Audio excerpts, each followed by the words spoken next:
We were discussing the ingredients for a successful television movie.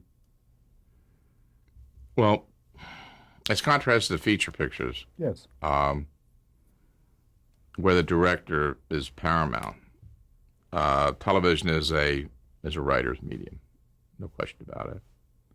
And so that just about everything starts with a written word, except that sometimes bringing a piece of talent in conjunction with a conceptual idea, will get a project started. Essentially, I mean, to me, it's always chemistry. We've got to put that piece of casting that melds, with the material. It gets more detailed and more difficult than that, and it has gotten so over the years. We'd pick up the phone. Hey, it's a great idea. Da da da da. Boom. All right, we'll write a script. Might take a little longer to find a writer that they like, but we could start something on the basis of a meeting. Over the years, it's gotten more and more detailed. You got to give us 7 acts, and we have to see where the act breaks are, and you've got to need 10 or 15 pages, and they have development people who are writing with the writers. It's a very, very difficult, complex situation, much more so than the earlier days. I mean, we just didn't have to go through those hoops. But essentially, the trick to taking television movies is being able to recharacterize in the concept and in the material what somebody at a network visualizes that they believe is what's going to work for the demographics and the time period that they're essentially programming for. It's Sunday nights a little more to men. Wednesday night we can use something a little more edgy, and then how many have been made? God, 5,000? I don't know, some unbelievable number. 5, 6, 7. How many times can you? I mean, what's the new material? So it's very difficult. And Halmy has he's come across something that no one else is prepared to do. I mean, no one else is prepared to take the risks that he takes. I mean, he's doing a wonderful thing for television. If you read his conceptual thoughts about reaching the family and bringing, as he said, people know the titles to Animal Farm. They know the title of Alice in Wonderland or Gulliver's Travels, but can they tell you the story today? Probably not. And that's the beauty of what I'm doing. I'm taking well-known titles and I'm disseminating that material and that information, that story, to the viewing audience. And I think is very good. But, is he doing something? Well, I did this much younger than him. I took the Word, an Irving Wallace What If book, went to Europe, shot 90 days across the country. David Jansen never stopped working 6 days a week, sometimes 7. One director, $6 million. That's 20 years ago, well, over 20 years ago. So 6 million's 15 or 20 today. It was an amazing undertaking what we did. But the trick has been, and it's a trick of independent production.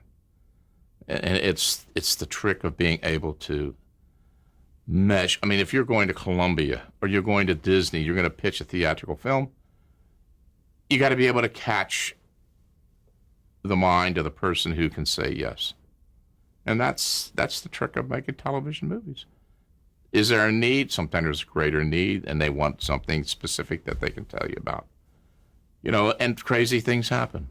Had a young man working for me, Richard Maynard, came up through Scholastic magazine, very bright, always on top of things. And he was able to convince CBS to do a script on the sinking of the USS Indianapolis. They wrote the script and put it aside. All of a sudden, 2 guys write a book on the U.S. Indianapolis, and Orion buys the book, pays $500,000 for this book. You should explain what happened with the USS I'm going to do that. I'm going to do that because it was just on television. Do you know that? Yeah. 2020. Yeah. It was just on the other night. Anyway, we call up CBS and say, hey, you got this great script. These guys paid $500,000 for the book. You paid $50,000 for a script. We can make this. Boom. It's done. It happens. U.S. Indianapolis was sunk at the end of World War II, only a week or so before the Japanese surrendered. It was the biggest disaster in the history of the Navy. They lost 900 men. And Captain McVeigh was court-martialed. And he was accused of not following instructions because at those days, and I guess today too, I'm not in the Navy, when you're in potential enemy waters, you're supposed to zigzag. It's supposed to make it more difficult for a submarine to be able to torpedo the ship. For some reason, he didn't do that. He was sunk. His men were lost, some drowned, some burned. Many were eaten by sharks. The wild thing about this is that they brought the Japanese submarine commander to the court-martial to testify against this U.S. captain.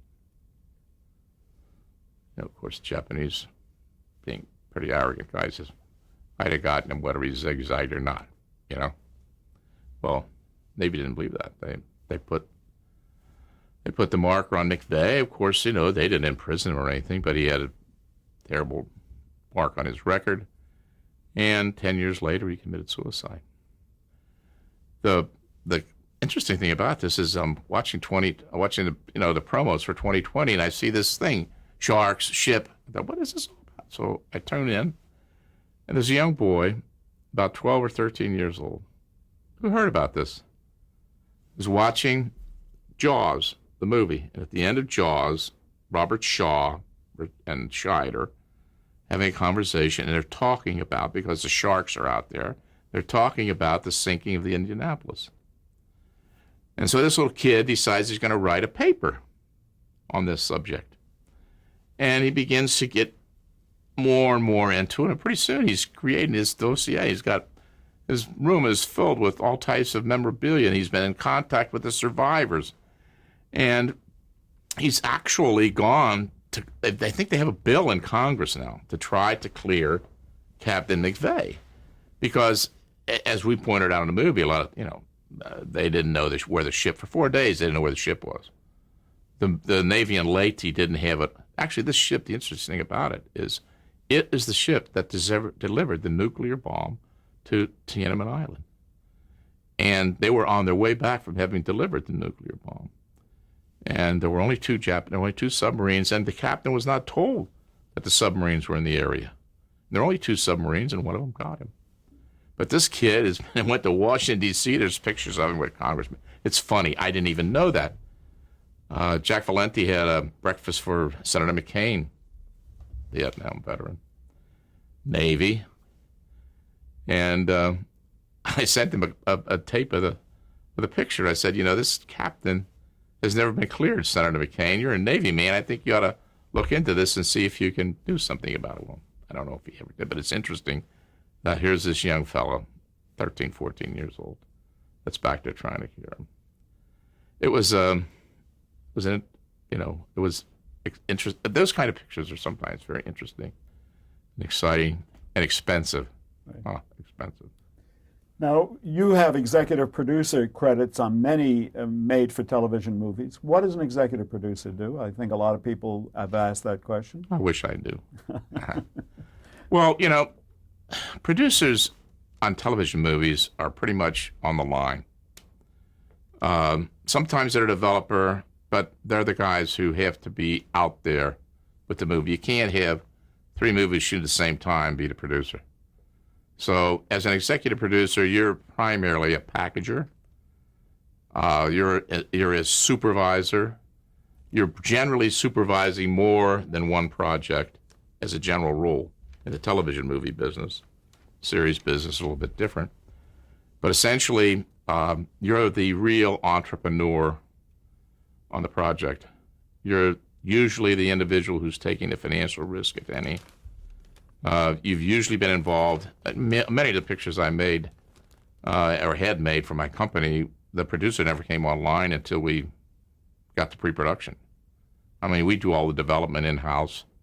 Many times we'd even have a director signed before we got to when we got the producer in, he was our line man. He was out hunting for locations, and from time to time, depending on the nature of the picture, you go. You get out there with it. I mean, I made Rumor of War. I went to Mexico. I had a producer. I had a director. I went to Mexico.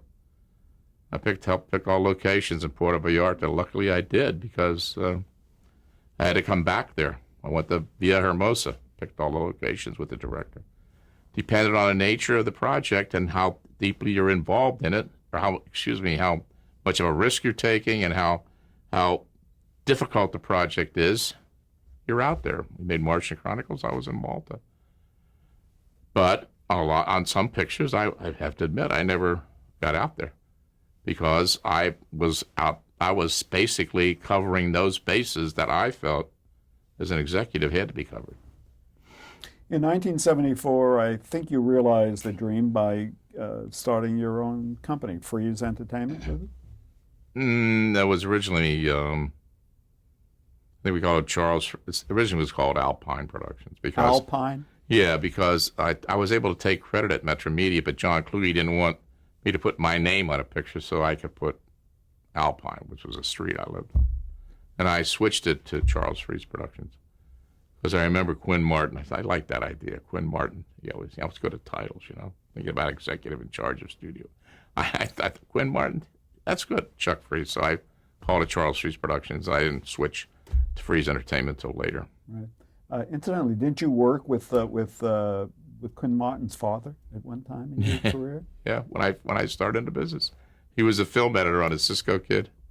Well, that wasn't his name. Quinn Martin. His father, his name was Cohen. His father's name was Marty Cohen. Martin Cohen. Now, what Quinn's name was, I don't know, because when I met Quinn Martin, he was Quinn Martin. He obviously got the Martin from his father's first name. Maybe his name was Martin Cohen, too, Jr.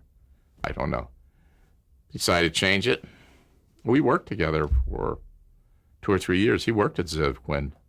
Matter of fact, he ran the sound effects department.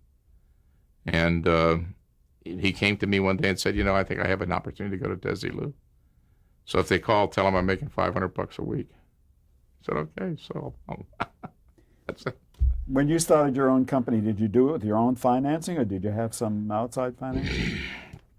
I had accumulated some money, and I had this picture that my friend Marty Shapiro, that was earlier. I had another friend, Marvin Moss. What happened is NBC started to make movies with a fellow whose name was Katz. He wasn't the right man. And after 60 days, they didn't have any scripts, and they were going to go on the air in September. So they brought in a fellow by the name of Stanley Robertson, and they put him in the job in May. He started looking for completed scripts, to get pictures made. So my friend Marvin Moss, much like Marty Shapiro, hey, I've got a great script by Lane Slate. NBC wants to do it. I'll put it with you. Let's get it started. So all of a sudden, boom, I had a picture. And that was the beginning of the NBC situation, of getting all those shows on the air.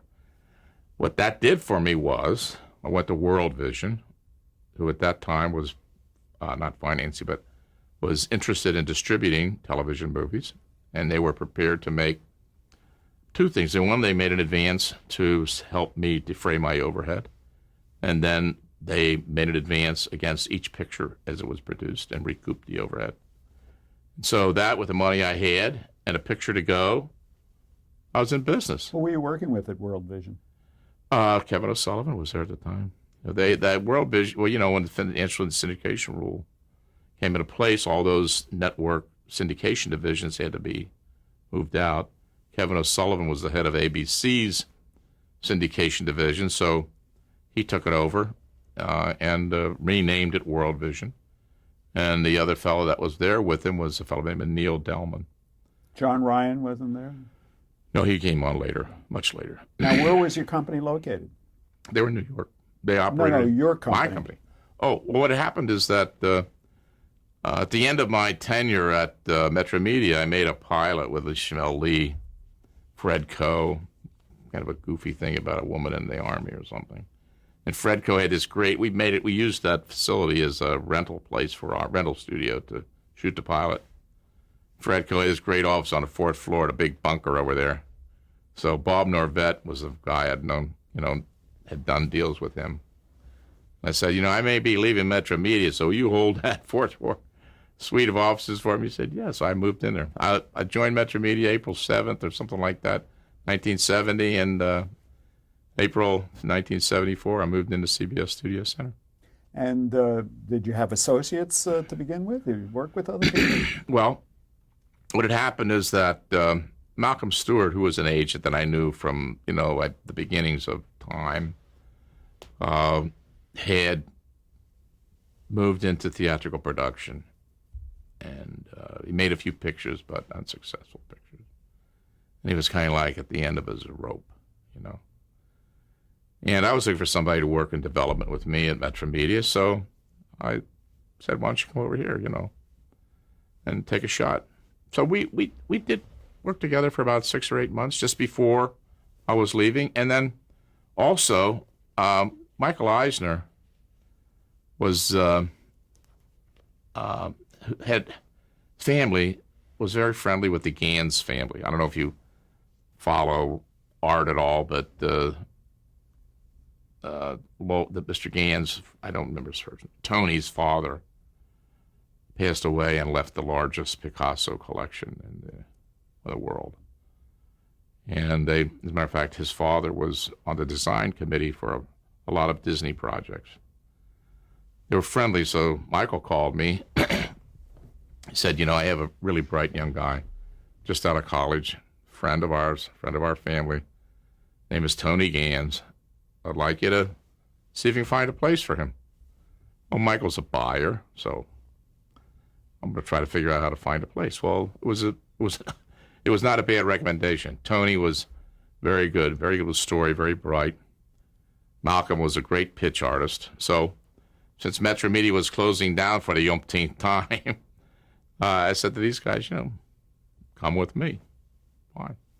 So I started with, actually my daughter was my secretary because the gal that I had at Metro Media stayed there. Malcolm was development. Tony was our assistant, kind of like story editor. And my daughter was my secretary. And that was it. We started, 4 of us. What put that company on the map, do you think? What project? Was it the Word? What it was the ability to deliver. That was the first thing, because Stanley Robertson was running around crazy trying to get movies made for NBC. Was he a black executive? Yeah, I only mention that because he was one of the first black executives. One of the few. I mean, that's ever been a network executive. Yeah. And so I had these projects, that some of them that came to me through the Metro Media closeout, which he liked. And I think he even called me and said, hey, take this, because I was delivering. As soon as he gave me an order, boom, I had the picture for him. We had a project, title was The Only Way Is Down, which was much like Irwin Allen's Towering Inferno. The story of people that are trapped on the top of a building, and it starts on fire. So we shot this 90-minute movie, and Stanley said, this thing terrific. My God, it's unbelievable. Let's make 2 hours out of it. So we rushed out. We shot a whole bunch of additional fire material and bought some stock. We stretched it, another, whatever it was, 20 minutes. And one of the airs a 2-hour, got a great rating. And so we were delivering, so the word was out. Hey, these guys should give them a deal. They can deliver. And, of course, I'd had the reputation from Metro Media, so there was that security involved. But I think, taking up from where your comment, I think that the ability to go out and deliver 8 hours with David Jansen, $6 million, shooting across, the world for that matter. I think it was 1975, 76, something like that. I think that was another step up for us, because we're just an independent company here. I mean, we weren't some major with assets and studios and all. We're just an independent company, and I think that was important. I think that was You important. became friends with David Jansen, didn't you? Yeah, he was a good guy. Well, it started. My wife Ava actually lived across the cul-de-sac. I didn't start there, but that helped with the relationship. But Dave was represented by Abby Gressler, and Abner Gressler was the old-time agent. He was the kind of agent that still came to your office. Agents want you to come to their office now. And at Metro Media, I had to make an Ice Capade special every year because John Kluge owned the Ice Capades. It was a natural thing, got sold, had to be made. Metro Media Producers Company had to make it. So we needed someone to be the MC. And that's not an easy job to get somebody to MC an ice show, So Abby comes by the office one day and said, "You got anybody who can do the ice show?" David Chance will do the ice show. I said, "Can he ice skate?" "Sure, he can ice skate. Don't worry about a thing. Everything's perfect." So I signed the deal. I don't know what we gave him. And the next thing you know, I get a call from Abby. "You guys own these ice chalets or something, don't you?" He said, couldn't David go out there and take a few lessons? So I said, "Sure." Well, it turned out he never ice skated in his life. Actually, all he had to do was skate about 30 feet, from the side of the rink to a microphone, and that was about it. But it kind of started a relationship of having lunch and so forth. And as I said, Abby always called. When we got to the Word, it was that dead project. And I was at lunch with Abby and David. They said, take a look at this. It's a great central character role. You should consider it. And he said, "I'll do it." So called CBS, Bud Grant. He said, "Have you got David Jansen? You got a deal." Boom, everything came back together. Professional. David Jansen, a professional actor, a hard-working actor? Yeah, very professional. David, at 5:30, that was, son came in with a yard arm. He had to have a little knock, but he was always professional. He maybe got a little schnockered at the end of the day. Usually brought along his own driver, his own RV, and the whole bar setup. But he did his job. He was an Iron Man. Think about it. 90 days across Europe, shooting 6 days a week. It was a Herculean task for a man. And he did it. No complaints. Was he haunted by the fugitive? No. Could he? No, I don't think it was that kind of problem for him. But he had to have it. It wasn't like, when Larry Hagman was having his drinking bouts, he'd come with a big 30-gallon garbage can full of ice and bottles of champagne. And he'd start, in the morning, sipping away. David wasn't that way. David controlled himself until the end of the day, and then he had his knocks. Had a few knocks. He'd get a little knocked, but he never interfered with his work. I know you're not a doctor, but do you think that had something to do with his early demise? His very premature death? I don't know. He smoked a lot. I don't remember what he died from, but I know Heart he attack. smoked. He smoked like a smokehouse. He never stopped smoking. Right. But the reason I talk about him is he was a regular guy. You go to, he'd walk in in a restaurant. He wouldn't have to have a private room or anything, He'd walk in, people say, "Hi, David." He'd stop and talk. He was a real regular guy. He didn't try to hide from anyone, You worked on The Word with Dick Berg. Tell us about Dick Berg. No, I think Dick Berg is extremely bright, and he's he started as a writer on the East Coast. He wrote for quite a few of the Golden Age shows, and he never stopped being a frustrated writer, even when he became a producer. But he was a passionate salesman. Passionate.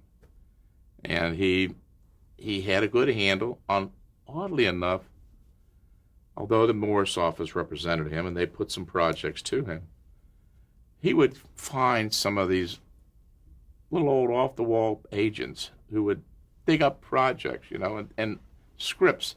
And all of a sudden something great would happen, There would be this piece of material, and it would come from, somebody who worked for Swanee, H.N. Henry Swanson, or somebody like that. But he was always very passionate. And, we put him into some projects. I mean, Rumor of War was a project that we put together, and he was an executive producer.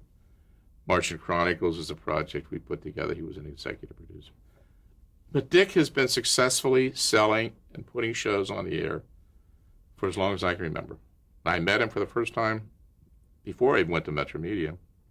He came to me at Columbia to pitch a project. But, his whole family has been, Jeff is his son. A. Scott, who did Perkins and, the recent Lindbergh novel, his son. So the son is a... Was Gertrude musician. Berg his... I don't know the answer to that. But Dick, he had a crazy... He never stayed at the office after 4 o'clock. But he'd go home. He'd write and he'd work, but he loved to rewrite people. Never told them, because as a writer, he had a very hard time in trying to direct other writers. So he would find it easier to rewrite the project than to tell them what to do. And one time he rewrote a project. We submitted it to CBS. We took the writer to the meeting. The guy starts commenting on a script, and the writer's sitting there looking like this. What's going on? I never wrote this. I never wrote that. So at the meeting, Dick says, "Well, I had to make a few changes. I didn't know if I could tell you." But when we had, the Word was originally written as 12 hours. Had to go to 8. Dick squirreled himself away in the office for 2 weeks, and he cut all those scripts down and pulled them together and made 8 1-hours out of it. And the writers were furious because they all wanted to do it. But I can't blame him. It had to be the easier way. If he felt he was capable of doing it, it had to be the easiest way to do it, because we had like 3 or 4 different writers on those 12 scripts, trying to get those guys to agree. Forget it. Now, you mentioned A Rumor of War. Is that the project you did in Mexico? Yeah. No, but that was the famous, well-received novel by Philip Caputo about Vietnam. Mm-hmm. How did you get to do that in Mexico? First of all, it's a crazy thing. Stanley Kramer was down the hall. Malcolm's used to like to go down there because, Tim Stanley was a star, and they used to play generally. So one day Malcolm says, "Where you going, Stanley? Hey, I got this book. Morris office gave it to me. I don't want to do anything. See what you can do with it." So he throws over this book, Philip Caputo. We look at it. It hadn't been much done on Vietnam on television. It looked kind of like a natural, So we took it to CBS. They said they wanted to do it. Now Mark Hell used to be a producer for me as a development guy who worked on the Word. He says, why don't you put Berg with this? He liked Dick. So we put Dick on it, and we developed a script with a guy who, in trade papers, who just made a big deal, John Sackett Young, who did China Beach.